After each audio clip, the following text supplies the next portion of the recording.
Hello, and welcome back to Oolykee Gaming, and welcome back to another episode of Workers and Resources. Soviet Republic, Mod Monday. We have 2 power plants, US map, the whole shebang.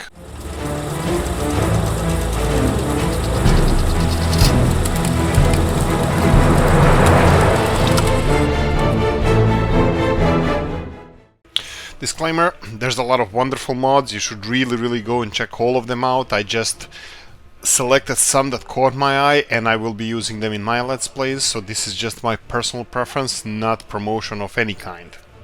Okay, Mr. Rob 074, this is a theater.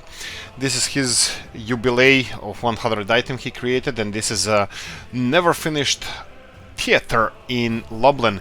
You can see it here. It has a 4 stars, it can serve 400 people, has 50 people working in there. But how does it cope to an existing buildings that we have in vanilla section? So if we go to tourism, I chose something with a similar footprint like this one has. That would be the Pyramid Museum. Unfortunately, we don't have a theater here, at least not for now, as far as I can see. So, well, we have a Republic Theater, which is a little bit smaller, but I still went with this one. We can see with the price-wise, this one will be 44, and Pyramid is much more expensive. Also has a better star quality, so I chose Pyramid one. So we have Republic Theater that has 50 employees and has the 400 people capacity. If we go to mod section, which is over here, and we scroll to our cinemas, you can see that Republic Theater is actually more expensive than that. It's 150,000.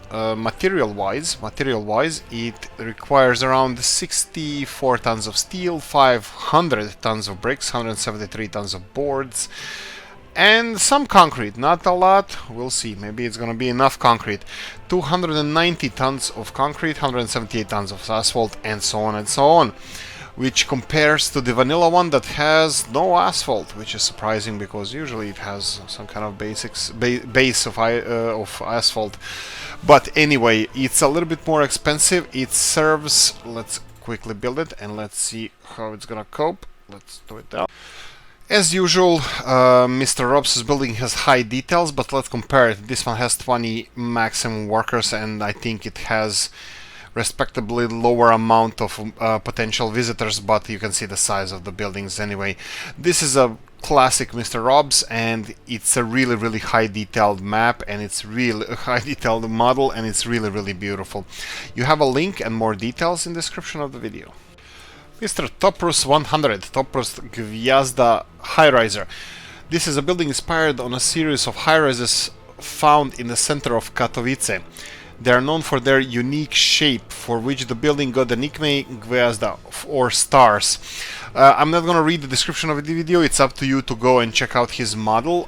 It has a capacity of 384 citizens, and you can display signs on top of the buildings. That's what you need, more commercial. How does it compare to a normal building that we have from vanilla game? So we have vanilla game requiring these materials, but we can first go under mods, we can go under residential, and all the way in the back we should have Mr. Rob's Highriser, which requires, first of all, price-wise, it requires 40,000 rubles, while the vanilla one requires 13,000, so it's more than double. Capacity is more or less double the vanilla one.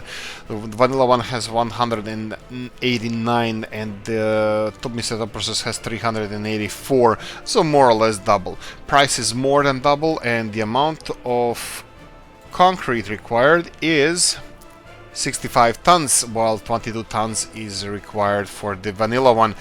Of course, respectively, it requires much more steel, more than double. It requires more than double the amount of asphalt, well, not really asphalt, but everything else. So I think it's respectively much harder building to build than a couple of these low rises. Of course, it has a smaller footprint. And the bonus feature for the guys who are interested in this stuff as I am, it doesn't have any collisions, so flatten your ground and place it wherever you want.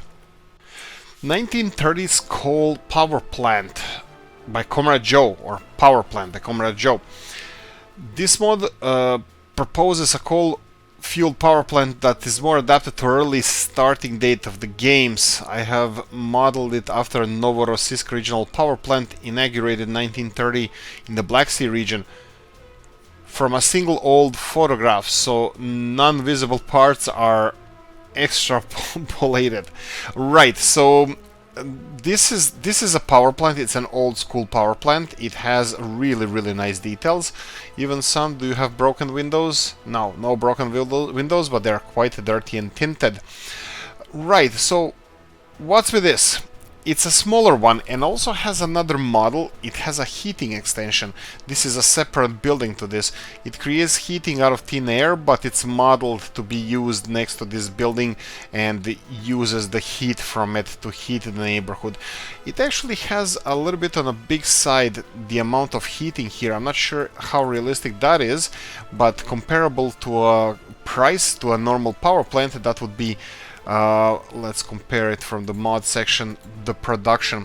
So if we go under the power plants, and we have the 1930s power plant, that would be 1320 megawatt hours of power. It consumes 50 tons of coal to do so.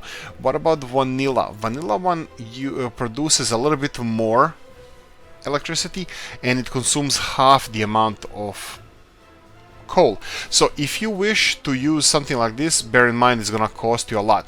Bonus, you will be able to get a heat from that. I believe this is the reason why it has a higher coal consumption, because you will have the heating as well for technically free. What about the pricing? Pricing wise, we can go to the power plant and say that it costs. I will go to the all mods and scroll all the way in the back to check out both sections of the power plant. That would be heating extension. It costs only 1,698 rubles, and the power plant that costs 111,000. You can see all the details on the left hand side. Right, what about the vanilla one? Vanilla one has a price of 230,000 rubles. So this power plant over here is half the price of the big one. It has double the consumption, creates a little bit less electricity than this one, and creates the crap load of heat for the medium-sized city. So this is something you should consider when you're choosing this mod. If you like it, it has a smaller footprint, it has heating attached straight away. I think vanilla games should have power plants that provide heating as well, but unfortunately we don't, so we have to resort to these kind of things. Anyway, big thumbs up for Mr. Comrade Joe, link in description of the video. Huge coal plant by Mr. Novu. Now, Mr. Novu did something that he does so well, and he actually has a set of mods over here. So this is the ultimate coal power plant. It employs 428 employees. It can produce 30,000 megawatts per day on 500 megawatt circuit breaker. Based on a Battersea power station which operated in the UK between 1933 and 1938, the power station was shut down to the high maintenance cost and being obsolete by newer natural gas power stations. To simulate high maintenance cost, this plant will consume a small amount of steel in addition to coal. Heads up on that. Added Battersea steam vent. I will explain all of that now in a second. It's a huge, absolutely enormous power plant. It's probably the highest producing power plant we have in the game. It has 30,000 megawatts of power, consumes 500 tons of coal and half a ton of steel. Compared to Vanilla one has, again, we can go to our power section and we can check. Vanilla one produces 1,400, so this would be 20 times more electricity than this one. It's comparable to a big, huge coal power plant that we have in the mod section, which we're gonna check out right now. You have a power plant and we have enormous, huge power plant over here.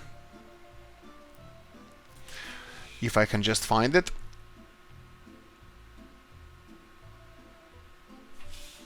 Here we go. Large power plant which produces 5,600 megawatts of power. So this one has enormous power production. It's comparable to the biggest nuclear power plants we have as well, but it consumes enormous amounts of coal. Is it realistic in your book? I don't know, it's up to you. Continuing with the mod, it has two additions. It has a heating vent and it has a visitor center. This is a tourist attraction. Mr. Novu has several of those, and I really like what he's doing with these.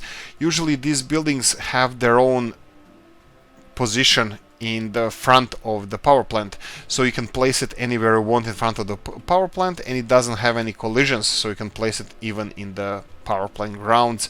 Just be sure to connect it with PAT. Anyway, more description in the description of the video. Let's butcher this one. Chimicheski Czech Chemical Factory. I probably butchered that quite badly. By Mr. Legend Gamer. Chemical workshop of the research and production enterprise Resistor. 78 workers and 10 engineers from bitumen, coal, bitumen, fuel, crop and pulp produce high quality domestic chemical reagents for microelectronics needed by NPP resistor. So this is kind of specialized. This is kind of specialized chemical factory that is supposed to be producing only chemicals for a specific purpose, and this is what I was talking about in the game, that different chemical plants with different requirements as a production base should be considered in this game. Unfortunately, we only have chemicals, and the vanilla chemical plant is quite poor. It has only 810 kilos of chemicals production per day, while this one has much less workers, or at least a comparable amount of workers, but it has 4 times greater production. But it does require bitumen as well, which you're gonna have to have your oil industries up and running, or at least import that if you want to produce these chemicals.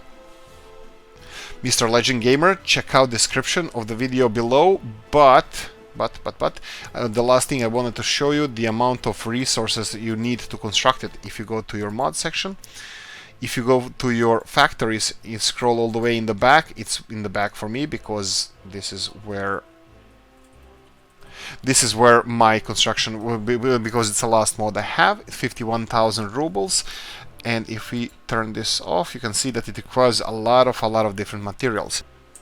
Mr. Villax, walls, towers made of wood, bricks and stone. Walls and towers made from wood, bricks and stone, now only made of wood. The buildings are located in the monument tab. The construction uses following materials: logs and workers. Here we go, something for my pleasure. Only wood and workers required for this to be constructed. Now this is just a small add-on, small beautiful thing in the game, and I can't compare it to anything except the monuments that we already have in the game, so I'm just gonna compare it size wise. You can, of course, they don't have any collisions, so you can construct it as you wish. You have a couple of different buildings. You have 2 different types of wall. You can easily rotate them and make a circular fort or square one, whatever you wish. You have entrance here, and you can see here that you can connect it through any connection that you wish, also the walls and the towers as well. Right, if you want to make old town center, medieval one, this is the mod for you. Check out the description of the video for more details. Something similar that I was looking myself here, it's from Tomm Total. This is a SidewalkSET. Hello everyone, I'd like to introduce my new mod to you. Yada yada yada. You can read description yourself. It's in English and in German. Here expects the feedback, so check it out. But from my point of view, this is perfect for something if you want to create a town center, a square in the middle of your town that has no collision, of course, as you can see that they're levitating over in the air if you don't place them on the flat ground. But for paving large amounts of area as a square, or if you want to make thicker, wider sidewalks, you can do that too. Check out the description of the video for more details. 2 mods from Mr. Zima. First of all, Diesel Locomotive BM20. You have a description in Russian if you wish to read so, and also English one. It's 1050 horsepower. Yada yada yada. A lot of details, but this is an iconic locomotive. It actually has quite a squarish look to it, so it's quite recognizable. Excuse me. You can see it here. It's going for a reload, and you can see how it looks like. Right. So this is one of the models and comparable in price to the other models. Let's see what we have. So if you go to your diesel locomotive set, if you go scroll all the way in the back, you should have it over there, BM20, 168,000. Here it has 1,240 kilowatt of power. That would be around, well, I would say that I would trust the description of the video. I don't know how much horsepower that is, but 1,240 kilowatts. If you go to vanilla, that would be comparable to some of them. Well, it's definitely much more expensive than some of them with the same horsepower. So definitely, if you want to use the model like this, definitely it would be realistic. But check out more description in Russian and English in the description of the video. You have the link to this model. Right, Mr. Zima again, 2 and 4 axle Soviet tank cars. This is for transportation of liquid petroleum products, available for 1930-1935, created by old Ural 102 and Alex, converted by Zima. Right, so these are the two different types of wagons that you can see here, and I'm going to demonstrate in the construction in the railroad office over here, so we can see how does it compare to the vanilla ones. So if you go to our cargo wagons and you go scroll all the way in the back, we should have those two tanker trucks, and they have a capacity of 56 tons and 52 tons. The smaller one seems to be half the size, but it's a little bit thicker than the longer ones. Actually, here they look pretty much the same size. It looks like it's a little bit thicker, the smaller ones in front, but definitely capacities. But it's also not so much shorter than the other ones, so you can see that they are comparable in size. So 56 and 52 tons. How does it compare price-wise? So if we go to cargo wagon, if we scroll all the way to the back, we can see that these cost 6,410 rubles each of them. If we go back to the vanilla ones, 6,000, and the vanilla ones, we have all of them unlocked. They are much cheaper than the vanilla ones, much even cheaper than these early game ones. So they are quite affordable if you want to buy something like that. It's definitely something that you should use for a role play, because they look like a magnificent old school models of the tanker trucks. But you can also see the more details in the description of the video. Mr. Cantavetti, Houston, Texas. Houston, Texas, USA, westernmost extension of deep southeast Texas, has been humid, yada yada yada, check it yourself. Right, so this is the map. This is the map of South Texas, and I believe somewhere one of these islands is where the, or somewhere here, I think, is it Texas City, or it's called, where the, was it big explosion or something happened? Anyway, right, historically this is quite accurate. I checked the Google Maps as well. It's quite accurate, the representation of the Texas. I think this is a Houston area. Yeah, actually, it's in the description. Houston area of Texas. It's quite flat. It's not going to be that challenging to develop this area. Also, the resources are not the most challenging. They are quite high in quality, but not quite high in the amount. So I'm just going to demonstrate that. This is just a little bit of a boost. Guys, if you're developing mods, just develop them. Feel free to use whatever you think is the best. Just roll off your inspiration. Alright, and this is one of those maps. I'm gonna go and demonstrate how the resources are placed. You only have 3 coal sources. You can see they're in these graveled areas over here. They're quite dense and high in quality, so you shouldn't have any problems extracting those. Iron, on the other hand, is something to be desired. It looks quite weird. I'm not really sure what's the deal with this, but that's the only resource that it's a little bit, it's gonna be challenging to extract. Oil, on the other hand, is dotted all over the place, like actual Texas. I would like to see this be a little bit more less reddish color, to be a little bit more poorer quality and better quality. Unfortunately, this is what we have, but it's quite representative for Texas because there's a lot of it. Texas tea, y'all. And then we have a source of uranium ore. It's only one, and we have one big source of bauxite. And that's it. This is something that I find really interesting. I like when people create realistic maps, especially if they are quite controversial like this Soviet Texas. But there you go. If you want to develop this area, you definitely have. Link in the description of the video. And the last thing I would like to talk about is my apology for the lack of videos and not the best quality of some of them that I'm making. It's unfortunately, some of you know, in real life I'm moving around and just like moving to a new place, and it's quite challenging. They say it's one of the top stressful things to do in life. I can definitely confirm it's quite stressful. But anyway, I do apologize for the lack of videos and bad quality on some of them. We're still work in progress. In the future, I'm promising it's going to be better quality, better sound, better production, all of it. If you did enjoy this video, please press the like button. If you didn't, leave a nasty comment in the comment section. Let me know what you think. What's your favorite mod here? I'm gonna go with the skyscraper of Mr. Toprus because it doesn't have any collisions. My favorite way. Anyway, guys, like, subscribe, notification bell, ring it, comment section, hit it, and see you in the next one. Bye bye.